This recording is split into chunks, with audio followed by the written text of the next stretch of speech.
amores! Tudo bem com vocês? Eu espero sinceramente que sim, vocês estejam muito bem, né? Em casa, se cuidando e estudando também, viu, turminha? Que é muito importante. Nossa aula vai começar hoje com uma mensagem. E a mensagem de hoje diz o seguinte: o que você sabe lhe ajudou a chegar até aqui, mas é justamente o que você não sabe que lhe levará adiante. Então, se a gente quer ir adiante, a gente precisa o quê? A gente buscar novas informações, novos conhecimentos, tá bom? Não podemos ficar parados. Todo dia devemos aprender, né, algo novo, algo diferente, para a gente poder aí seguir, né, e ir de fato adiante. Na nossa aula número 15, nós vamos fazer a correção das páginas específicas aqui, tá bom, turminha? 104, né, a 113. Observe, né, que a gente fez a correção desse capítulo fragmentado, tá bom? Fizemos Revolução Francesa, a correção de todas as questões sobre Revolução Francesa, e hoje nós vamos fazer a correção de todas as questões sobre Napoleão Bonaparte, o período, a era napoleônica. Tá bom? Porque ele foi tão importante aí, né, nesse processo de construção histórica do mundo e da França, que ele tem aí uma era, né, com o nome dele, que é a era napoleônica. Seguindo aqui, a gente vai começar com as questões da página 104, oitavo ano. Então, a aula de correção é aquela aula mais extensa. Façam da forma que você achar melhor, mas façam. Façam por página, né? Façam aí, né, selecionem, né, por conteúdo, mas o importante é vocês fazerem todas as correções. A primeira diz assim, ó: defina o golpe de 18 Brumário, tá bom? Destacando suas causas e consequências. Lembrem que vocês que esse golpe aqui, né, de 18 Brumário, foi o golpe, né, que a gente retira o diretório, tá bom? Como forma de governo na França, e vai colocar o sistema aqui do consulado, tá bom? Que ia ser governado aqui a partir dos cônsules. Então, turminha, essa vai ser uma grande marca, né, que vai diferenciar, né, e começar aqui um período de uma forma de governo totalmente diferente. Então, esse golpe aqui, 18 Brumário, ocorreu em função da tentativa dos burgueses de acabar com o sistema político vigente na França, conhecido como diretório, né, e fazer aqui a proposta, lançar, instalar, né, um governo conhecido como consulado, né, administrado por 3 integrantes, onde tinha aí o cônsul principal, que era Napoleão Bonaparte. E aqui a gente começa a era napoleônica. Seguindo aqui na segunda questão, ele diz assim, ó: explique como se deu a participação da Igreja Católica na coroação, né, como imperador de Napoleão Bonaparte. Então, você sabe que Bonaparte começou como um cônsul, depois foi para cônsul vitalício, ou seja, para sempre seria cônsul, e depois ele foi, né, colocado aí como imperador. E a Igreja Católica, nesse cenário todinho aí, ela ajudou, né, ela apoiava, inclusive, ela foi fazer essa coroação, apesar dele ser, né, bem assim, como eu posso dizer, a pessoa, né, bem difícil, e ele mesmo, né, tomou a coroa, né, do Papa Pio e lançou na sua cabeça, né? Não precisou, nem esperou o Papa coroar ele como imperador, ele mesmo fez esse ato, né? Teve essa atitude e se coroou. E aí, turminha, a igreja apoiava demais, mas era demais mesmo, a forma de governo aqui de Napoleão Bonaparte. Então, após um longo período de conflitos, né, militares, conhecido como as campanhas, tá bom? E que teve à frente Napoleão, o sistema do consulado foi introduzido com o apoio da própria igreja, tá bom? Mas deveria ser um momento ali, né, na França transitório, tá bom? Seguindo ali o fluxo para uma forma realmente permanente. Então, era só para ele passar um período. Mas como ele gosta do poder, né, gostou do poder, ficou aí, né, só mudando a forma. Como vocês bem viram aí quando a gente estudou. A mudança decisiva, né, que iniciaria a fase imperial na França, ocorreu quando Napoleão recebeu o título de imperador francês, sendo coroado com apoio também aí da igreja, tá bom? Então vocês perceberam que na primeira fase tinha um apoio, na segunda fase, quando se tornou imperador, também.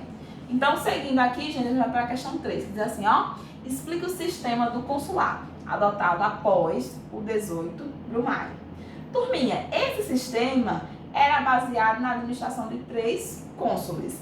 E tinha um, né, que ia ser o principal, que era Napoleão, e tinha mais dois que ia ajudar nessas decisões, entendendo que esse consulado deveria ser uma transição para uma outra forma de governo, tá certo? Então a função deles era só mediar enquanto não era instalada essa outra forma, né, que ia ser decidida de governo. Então o sistema do consulado era baseado na administração de 3 cônsules, que tinham como responsabilidade elaborar e aplicar leis, bem como definir impostos para diversos setores da sociedade francesa, tá certo? Cabia aos cônsules definir questões também militares, tá bom? E impasses sociais. Ou seja, tinha a função de cuidar de tudo. Então, quarto diz assim, ó, cita as principais reformas de Napoleão Bonaparte nesses 3 campos. Quais são esses 3 campos, né? Vamos começar com a economia na A.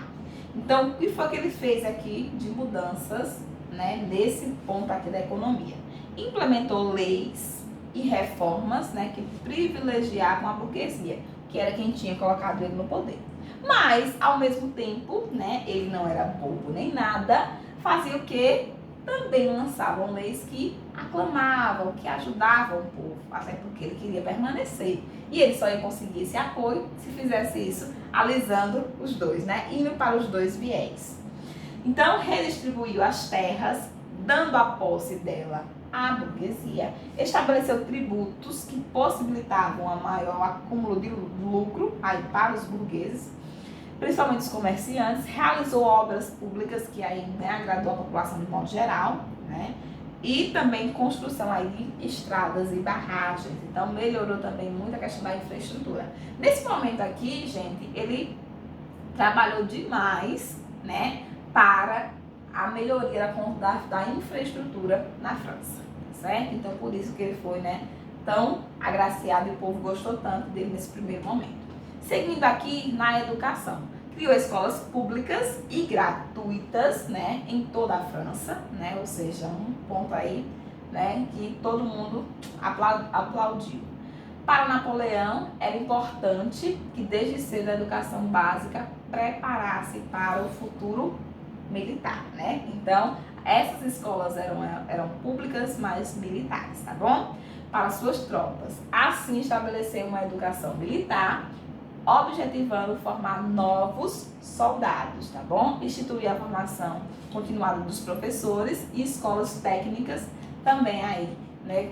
Foi um dos pontos que foi marcado. Além do ensino superior, que ele reorganizou aí totalmente, tá bom? E tudo isso atrelando aí a questão da igreja, a igreja, ó, juntinha nessa questão da educação.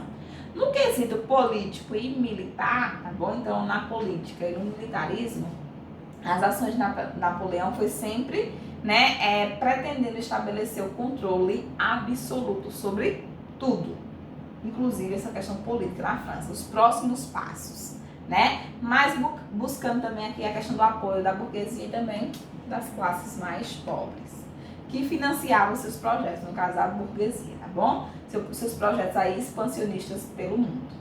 Sua política externa procurou estabelecer alguns acordos, como realizado com a Áustria, né? Mas também impondo aqui a questão de algumas monarquias, né, na Europa. Então, ele fazia algumas questões, né, bem diplomáticas, mas também, quando não dava certo, ele batia o pé e queria conquistar a todo modo. Então, né, na história diz que ele era um baixinho bem marrento, né, que gostava realmente de ter tudo sob controle. Nesse momento de expansionismo, né, que ele provocou, inclusive, né, a vinda da família real, né, para o Brasil, que a gente vê no capítulo seguinte, não foi?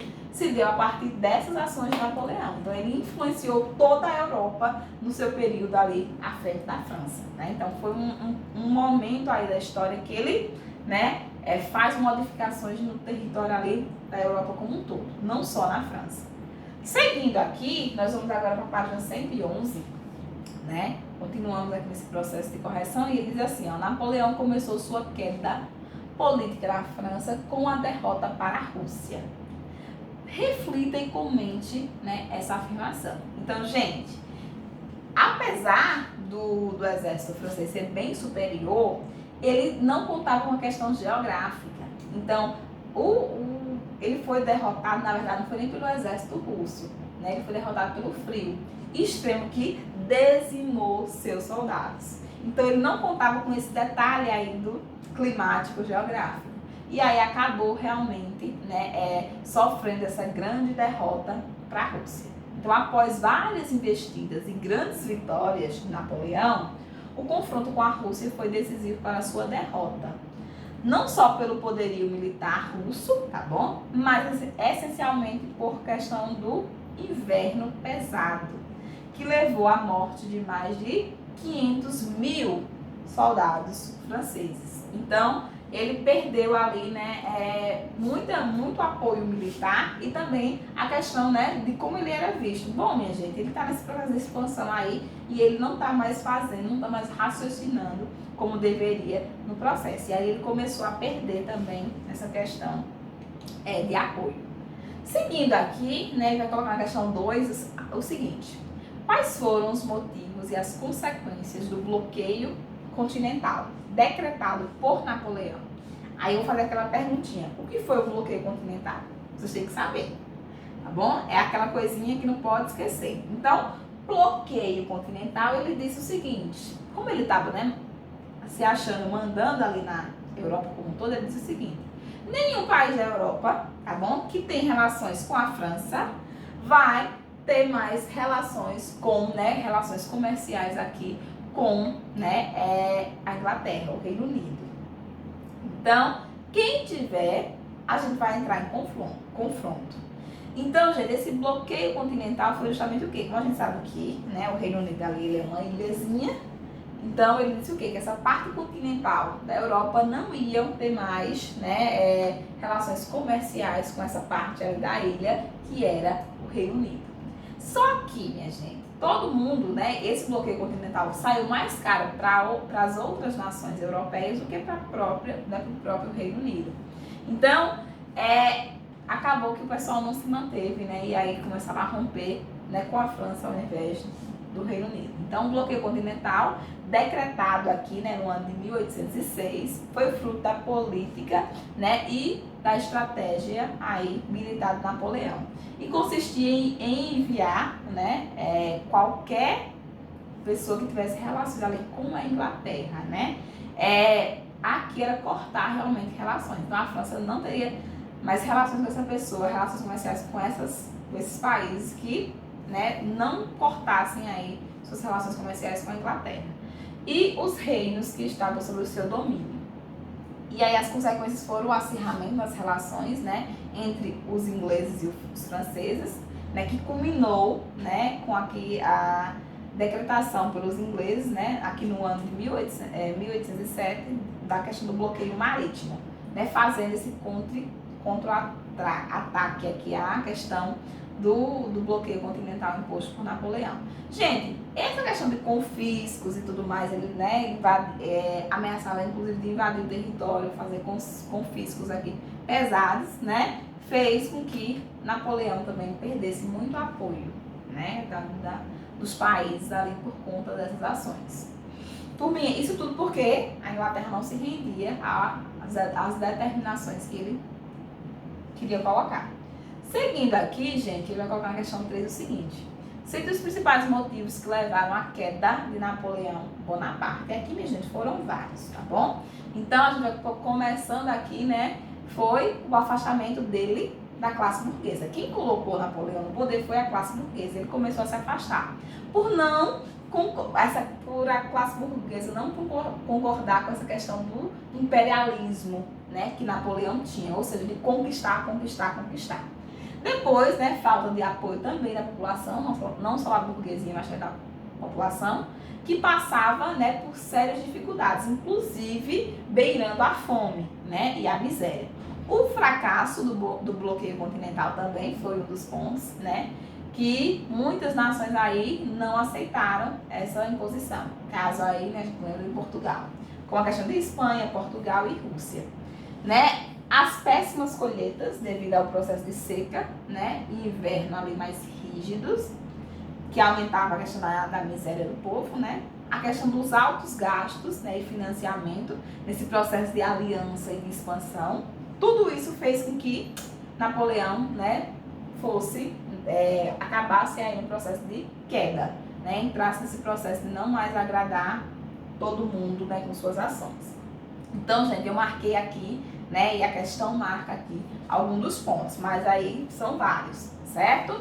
Então, vão observando aí esses pontos para vocês colocarem. E também aquela questão do inverno lá russo, né, que levou também à morte ali, né, de mais de 500.000 soldados. Ou seja, tudo isso fez com que a visão do povo sobre Napoleão não ficasse muito boa, nem da burguesia, nem do povo, né, do povo mesmo, do povão. Então, seguindo aqui, ele diz assim, o que foi o governo dos 100 dias? Depois, né, da queda de Napoleão, né, ele foi, né, refugiado ali na ilha de Elba. E aí, turminha, ele deveria ficar lá quietinho, sem, né, tumultuar, na dele. Só que Napoleão, né, queria retomar o poder. E aí, gente, esse governo dos 100 dias foi justamente quando ele retorna, né, fica no poder, só que ele só consegue ficar esse período aí, né, de 100 dias. Depois ele realmente, novamente, né, é obrigado a desistir do poder, é obrigado mesmo.